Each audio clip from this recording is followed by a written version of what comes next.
서울시 행정참사 그럴 줄 알았다. 무슨 말일까요? 이거 말하는 겁니다. 토지거래 허가구역이요. 사실 토지거래 허가구역을 해제했었잖아요. 잠실동, 삼성동, 대치동, 청담동, 잠삼대청이라고 하는 거 말입니다. 그리고 나서 불과 35일 만에 다시 토지거래 허가구역을 확대 지정했습니다. 그때보다 훨씬 많습니다. 강남구 전체, 서초구 전체, 송파구 전체, 용산구 전체까지 말입니다.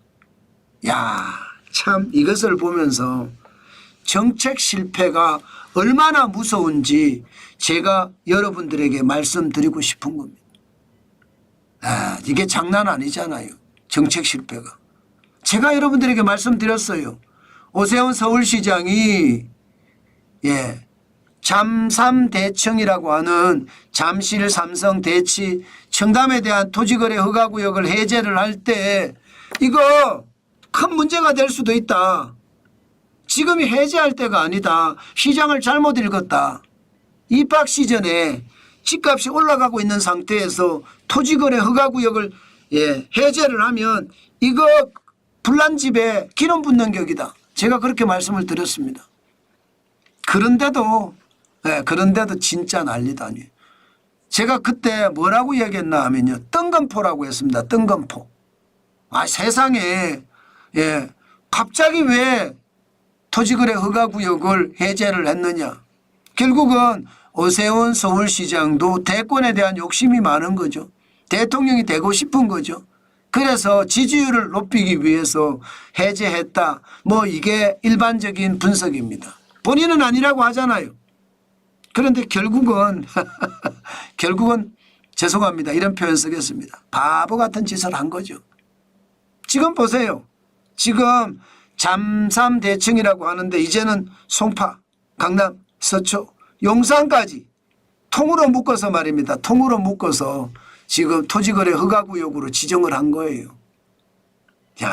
지금 제가 보니까 서울 면적의 27.1%나 되는 곳에다가 토지거래 허가구역을 묶었습니다.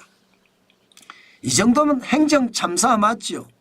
아마 행정참사라고 대부분이 다 이야기할 겁니다. 사실 그동안 말입니다. 강남 상구를 보면 집값이 많이 올라갔습니다. 제가 있는 곳이 송파구거든요. 송파구는요. 토지거래 허가구역을 해제하자마자 집값이 폭등하기 시작했어요.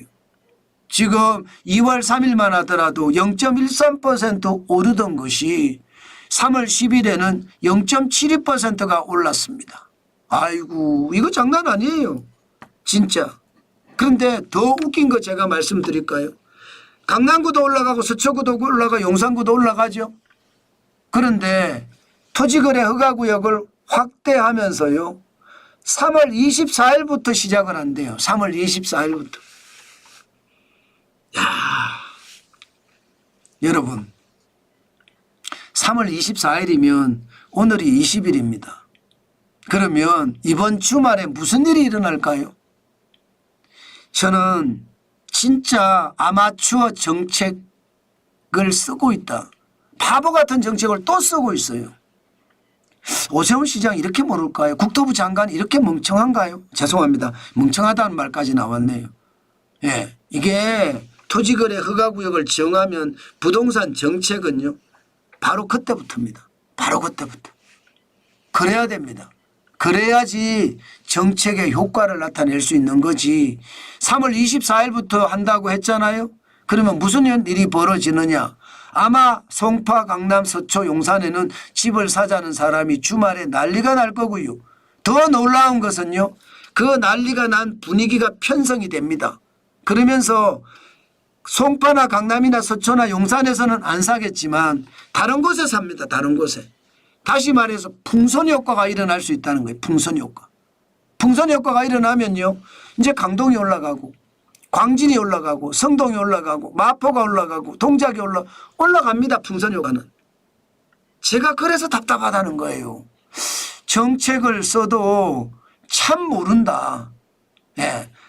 일개 필부인 정환진도 아는데 이거를 왜 모를까? 저는 그게 답답합니다. 이렇게 되면 여러분 보세요. 서울시 아파트 매매가 변동률이 2월 3일부터 올라갔잖아요. 그런데 여기다 기름을 부었습니다. 토지거래 허가구역을 해제를 하니까 3월 3일엔 0.14%, 3월 10일에는 0.20% 올라갔는데 이제 더 올라갈 겁니다.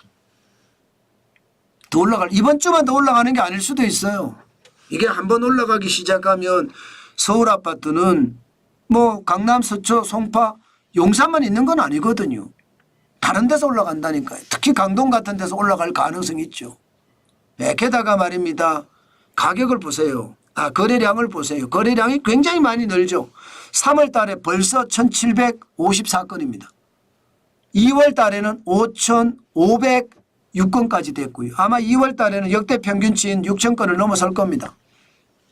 예, 7월에 9,224건이 있었는데 그것도 넘어설 가능성이 있습니다.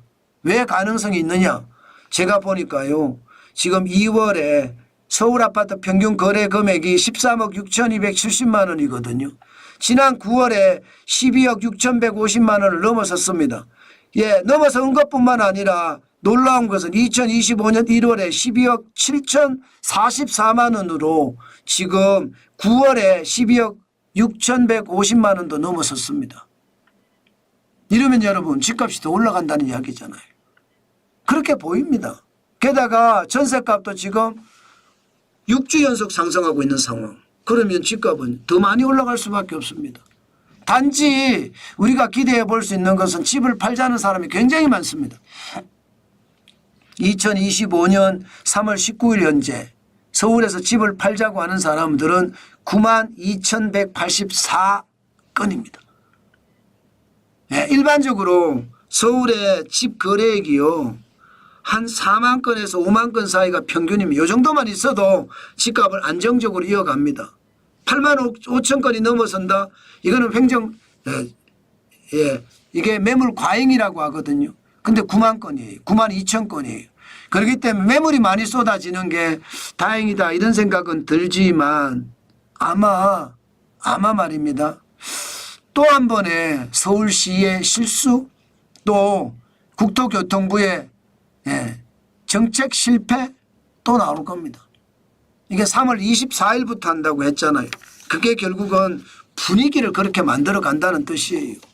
결국은 집값이 더 올라가지 않을까. 저는 지금 그렇게 생각합니다. 그렇다고 여러분 장기적으로 집값이 계속 올라간다. 저는 이 말은 믿지 않습니다. 천천히 보셔야 됩니다. 장기적으로는 그렇게 올라갈 거라고 생각은 하지 않습니다. 때문에 여러분 부동산 시장은요. 제가 감히 그런 말씀을 드릴게요. 전체 시황을 볼 때는 저를 믿어주셔도 좋습니다. 제가 부동산 하시는 분 부동산 유튜브들 다 들어가서 보거든요. 다 봅니다. 그런데요. 제가 지표로 말씀드리는 것보다 정확한 게 없는 것 같아요. 뻥이 너무 심해요. 네, 정환진 TV를 보시면 더 확실하게 정보를 얻을 수 있다는 것 다시 한번 강조해 드리겠습니다.